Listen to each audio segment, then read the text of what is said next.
life, every day, late at night, not okay. All I want, and I pray, all I need are some better days. Assalamualaikum warahmatullahi wabarakatuh. Perkenalkan, nama saya Juraida Siwan dengan NIM 3192421017. Nah, di video kali ini kita akan membahas mengenai perencanaan bisnis. Nah, pada penasaran kan bagaimana perencanaan bisnis yang baik dan benar? Langsung saja kita masuk ke materinya. Nah, pengertian perencanaan bisnis itu apa sih? Pasti ada yang menganggap bahwa rencana bisnis atau bisnis plan itu hanya sekedar formalitas. Karena tanpa bisnis plan, seseorang tetap bisa menjalankan usaha. Namun, adanya rencana bisnis sangat penting sebagai alat bantu untuk menjadi panduan dan alat pencari dukungan investor bagi yang akan memulai sebuah bisnis atau yang sedang mengembangkan bisnis. Nah,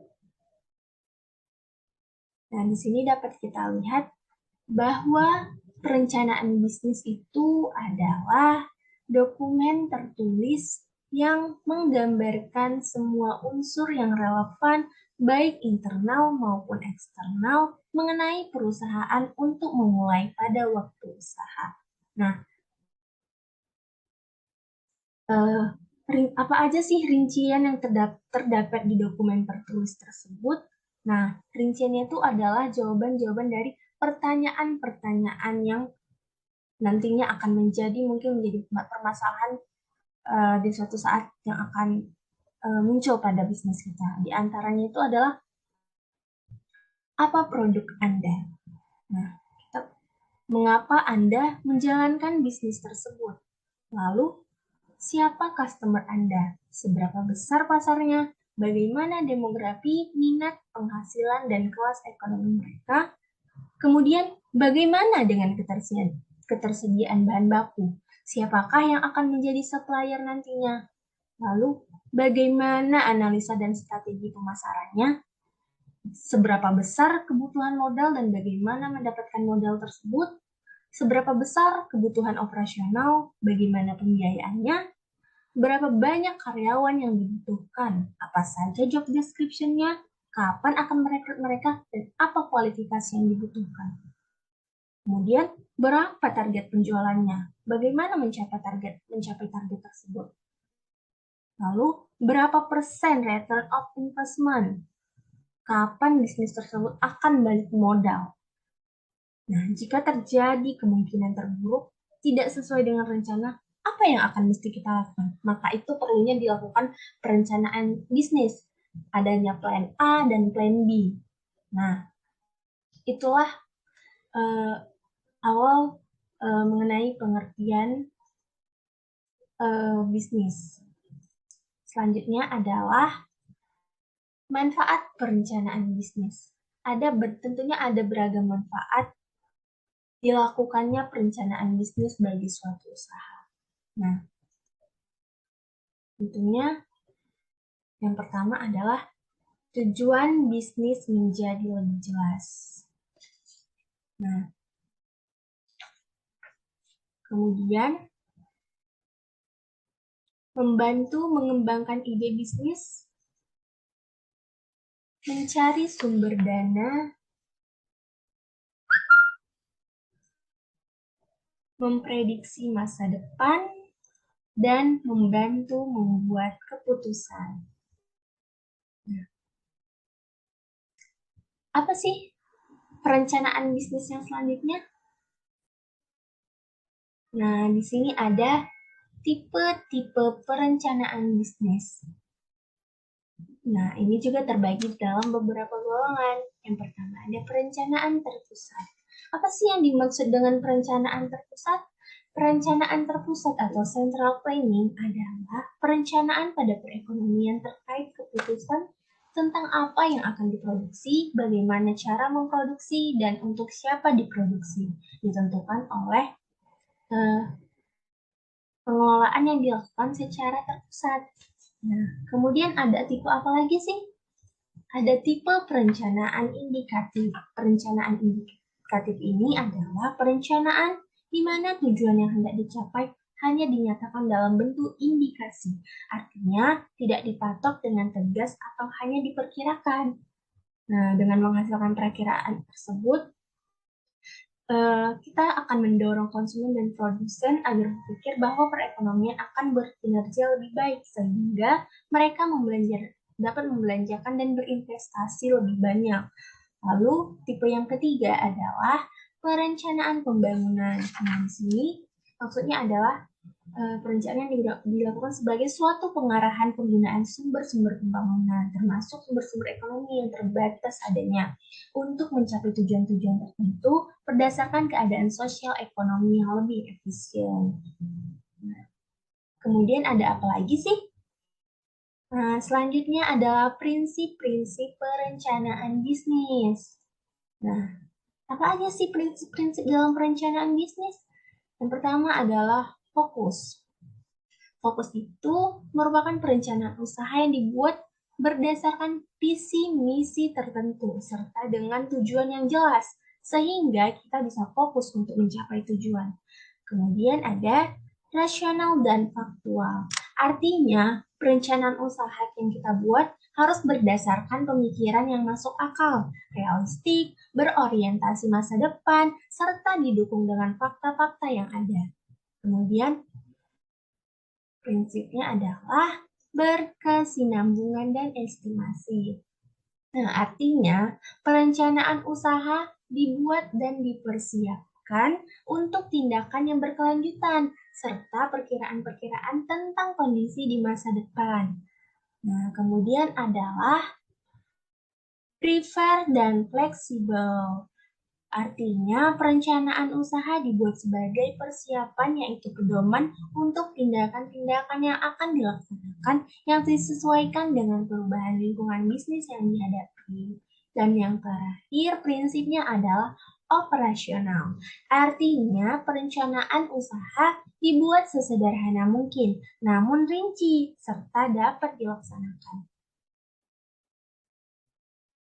Nah, selanjutnya kita akan ngebahas apa nih? Nah, selanjutnya adalah komponen perencanaan bisnis. Apa aja sih komponennya? Langsung masuk aja. 1. Deskripsi tentang bisnis yang akan Anda tekuni. Nah, komponen yang pertama dalam perencanaan usaha yaitu kita harus membuat deskripsi usaha. Keberadaan deskripsi usaha ini sangatlah krusial karena deskripsi usaha dapat menjelaskan kepada pihak-pihak pemangku kepentingan serta pihak terkait lainnya tentang usaha yang kita jalankan.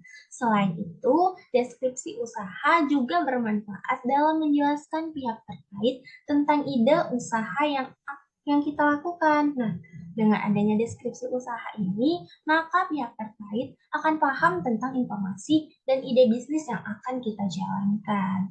Selanjutnya adalah strategi marketing. Nah, komponen perencanaan usaha yang ini adalah membuat strategi marketing yang baik. Jika kita sudah membuat deskripsi usaha, maka komponen berikutnya yaitu membuat strategi marketing. Membuat strategi pemasaran tidak kalah penting karena dengan strategi pemasaran, kita bisa mempelajari apa kekurangan dan kelebihan produk kompetitor. Kita bisa menggunakan kelebihan dan kekurangan tersebut untuk membuat produk kita menjadi lebih baik lagi agar bisa diterima di pasaran. Nah, selanjutnya, riset pasar. Nah, riset pasar juga tidak kalah pentingnya, karena melakukan riset pasar berarti kita mempelajari berbagai hal terkait pasar dan produk, seperti selera konsumen. Nah, hal ini juga merupakan langkah awal yang penting untuk memulai bisnis, karena untuk mengetahui segmentasi pangsa pasar dengan lebih baik. Oleh karena itu, kita tidak boleh melewati komponen perencanaan riset pasar ini. Nah, kemudian ada implementasi pada proses produksi. Nah, setelah kita menjalankan ketiga komponen sebelumnya, maka hal yang tidak kalah penting yaitu mengimplementasikan. hal-hal tersebut pada proses produksi. Jika kita menjalankan perencanaan usaha yang matang, maka peluncuran produk kita akan menjadi lebih baik. Mengatur keluar masuknya barang di gudang juga perlu dilakukan dengan kontrol yang ketat agar data menjadi sesuai. Mengelola stok barang sebenarnya akan lebih mudah dilakukan dengan menggunakan aplikasi stok barang yang dapat diakses di mana saja dan kapan saja. Nah, selanjutnya pemantauan produk. Nah, komponen usaha yang ini maksudnya adalah kita harus memantau nih seberapa baik produk diterima di pasaran. Sehingga kita bisa tahu apa kekurangan produk yang kurang disukai oleh konsumen. Nah, untuk itu penting bagi kita untuk memantau produk sebagai salah satu bentuk evaluasi produk. Nah, kemudian yang keenam adalah manajemen operasional dan estimasi biaya. Nah, langkah ini meliputi pengaturan peralatan, penggunaan bahan baku, dan proses produksi. Selain itu, kegiatan manajemen operasional juga termasuk memilih sumber daya manusia yang berkualitas agar proses produksi menjadi lebih efisien.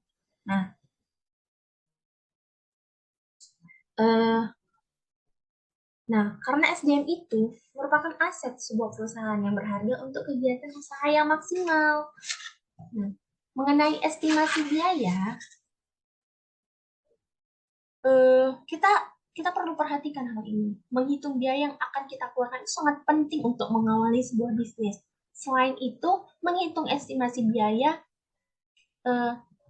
kita membuat kita dapat mengetahui jumlah laba rugi usaha kita dengan melalui laporan keuangan yang dihasilkan. Nah, dengan demikian kita bisa memprediksi jumlah biaya yang diperlukan untuk memproduksi produk berikutnya. Nah, apabila kita menemukan biaya yang terlalu besar, maka kita bisa mencari solusi lainnya untuk mengurangi biaya tersebut. Nah, yang terakhir, kita perlu melakukan yang namanya evaluasi. Nah, apabila nih evaluasi yang kita hasilkan positif, maka kita akan lebih mudah menuai keuntungan yang banyak.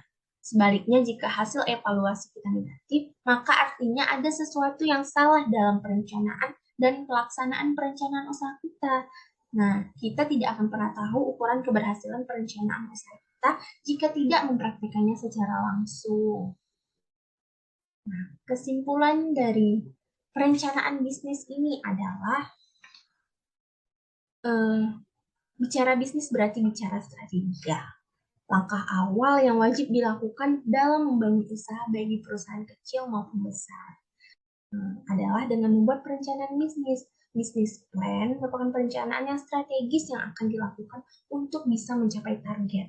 Kemampuan dalam membuat sebuah bisnis plan yang baik dan sesuai latar belakang yang nyata bisa dijadikan tolak ukur bagaimana kesiapan terjun ke dunia bisnis untuk siap menghadapi persaingan usaha yang ketat dan penuh resiko. Tidak dipungkiri, dalam berbisnis ini modal utama adalah keberanian mengambil resiko karena memang dunia bisnis ini adalah dunia yang penuh resiko. Namun demikian, resiko dapat dihindari ketika dalam mengambil keputusan dan kebijakan disertai kemampuan dan kecerdasan dalam menganalisa dan membaca peluang sehingga resiko bisa diminimalisir nih atau bahkan bisa dihindari. Karena tanpa kemampuan menganalisa terhadap resiko, sama saja memasuki pintu kegagalan. Bicara bisnis tidak hanya sekedar bicara keuntungan, namun bicara bisnis adalah bicara strategi. Strategi dalam membuat sebuah sistem manajemen yang baik agar bisnis bisa kuat dan tak mudah goyah. Nah, ketika dalam berbisnis hanya money oriented dan mengejar keuntungan semata, tanpa mempersiapkan sistem manajemen dan strategi yang baik, mustahil bisnis akan bisa maju dan berkembang dengan baik. Oleh karenanya, perencanaan bisnis yang matang sebelum memulai usaha itu wajib agar siap menghadapi segala risiko yang terjadi di kemudian hari. Nah, mungkin itu aja nih pembahasan mengenai perencanaan bisnis. Sekian, terima kasih semuanya. Living life every day